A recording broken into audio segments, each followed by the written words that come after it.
Du béton, il en existe de toutes les sortes et pour tous les usages. Béton de fondation, de plancher, de voiles de bâtiments, de voiries, architecturaux ou encore décoratifs. L'innovation réside aujourd'hui dans sa production. Derrière cette façade se cache une toute nouvelle centrale à béton. On a travaillé sur des aspects techniques un peu spécifiques, un petit peu innovants. On a fait quelques tests, quelques innovations. C'est donc une centrale qui a une vocation aussi un petit peu de test, disons-le. Pour cela, des objectifs ont été fixés lors de la conception de cette centrale. L'enjeu principal, en fait, a été de continuer à s'intégrer en banlieue de communes, en bord de communes, en particulier de s'éloigner de la zone pavillonnaire dont nous sommes très proches. Et nous avons cherché dans un premier temps à éloigner ce nouvel outil de l'ancien qui était situé dans ce bâtiment, en créant ce bâtiment qui est franchement reculé par rapport au pavillon. Mais nous avons travaillé sur plusieurs axes. Le premier axe était un aspect esthétique.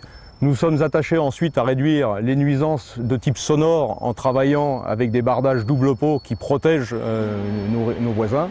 Et puis ensuite, de gommer complètement les nuisances liées aux émissions de poussière qui sont fréquentes dans notre métier.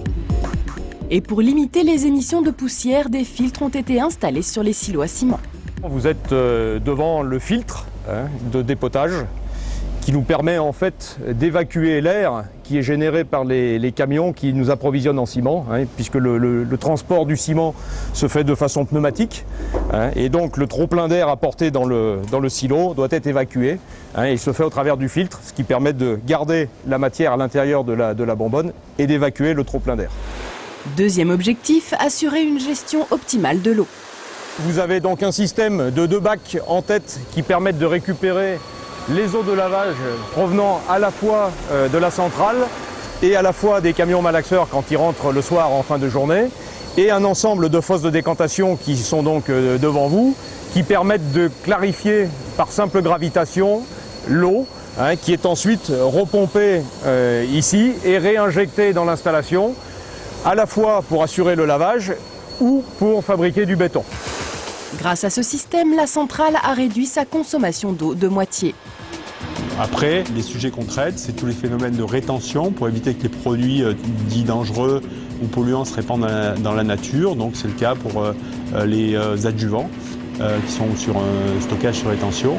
Et également, on s'occupe de mettre en place un tri des déchets. Enfin, dernier objectif, assurer la sécurité du personnel en adoptant une politique zéro accident. Ça se traduit par des surfaces de travail qui sont largement dimensionnées, des accès commodes et faciles. Tous les équipements ont été mis à hauteur d'homme pour faciliter les tâches d'entretien ultérieures et en particulier éviter les risques d'accès liés aux travaux en hauteur. Un système informatique intégré assure la traçabilité complète du process de fabrication grâce à tout un réseau de sondes. Le dosage des matières premières est devenu plus précis, assurant ainsi au produit final une meilleure qualité. Cette nouvelle centrale à béton donne l'exemple en matière de normes environnementales et dans la gestion des risques professionnels. Elle offre également un choix infini de variétés de béton. Aujourd'hui, sur une centrale à béton lambda, vous avez déjà 300 à 400 produits différents existants, mais on peut les multiplier par des dizaines si besoin est, en fonction des besoins de nos clients.